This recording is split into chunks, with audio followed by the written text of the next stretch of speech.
aasta õpitegu 2018. Russalu toiduklubi Pliidiliisud. Raplamaal Russalu külakeskuses tegutseb üks isemoodi klubi, mis on end pühendanud toidukultuurile. Pliidiliisude toiduklubi kutsub regulaarselt kokku huvilisi lähemalt ja kaugemalt, et siis koos õppida oma ala parimatelt. Loomulikult valmib koolituse tulemusena ka kõva kõhu täis. Toiduklubi koolitusi on olnud servast serva. Sushi koolitus, pelmeeni koolitus, grilli koolitus, suupistajate koolitus, peente suupistajate koolitus, šokolaadi koolitus.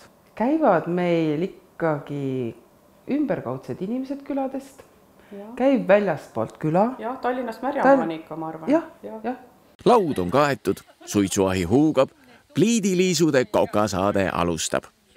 Pliidiliisude elukutse ei ole mitte ohutu. See ei ole üldse ohutu. See idee tuli vist sellega seoses, et meil on hästi palju häid perenaisi siin ümberringi ja et need head ideed ja igasugused asjad, mida keegi eriti hästi oskab, et meil tuli selline mõte, et me peaks seda kuidagi nagu talletama. Et ühed tulevad, näitavad, mis nad oskavad ja siis vaikselt kõiki koolitusi me kogume veebikokaraamatusse. Ja mõte on siis selles, et toit võimalikult ruttu nagu toorainest inimeseni jõuaks. Ja ära õppida ka kõik need vanad asjad, mida vanad Eesti naised oskasid ja kõik need vanad traditsioonid tuua uuesti üles, need verivorstid ja kõige kodutoitudest ja head toite. Jah.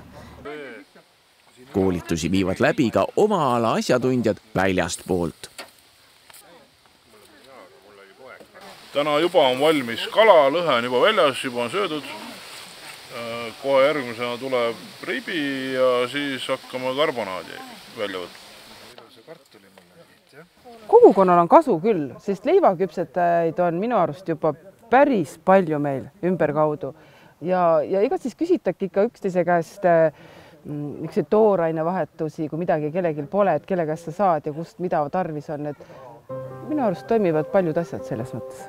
Ja ega inimesed ju selles mõttes ei tuleks ka, et kui nad ei tunneks, et neil kasu on. Et see nagu ta on nagu ikka selle jagamis- ja kogumispõhimõte. Ideed tulevad ja inimesed tulevad ütlevad, et tahaks niisugust koolitust, siis me hakkame otsima koolitajad, vaatame, et kus me leiame siis inimesi, kes meile ka oskaks seda teha ja õpetada.